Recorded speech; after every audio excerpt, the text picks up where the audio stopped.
יותר, נראה שהוא רגיל.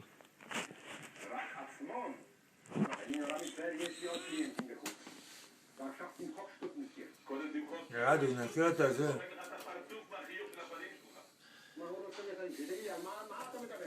מישהו כתב שורש לשלטון במקום עצמון. מה אתה אומר? זה סימפטי, לא? עכשיו תיקח סמרטוט סימפטי ותמחוק את הקשקוש הזה. תשמע לעצמון, אני פה יש לי תיקור שורש בשן חלב, אתה מקשקש לי ביצים עם קיל וסמרטוט. חיים יקר ברסי, תשתלט לי במייה! תשתלט לי במייה!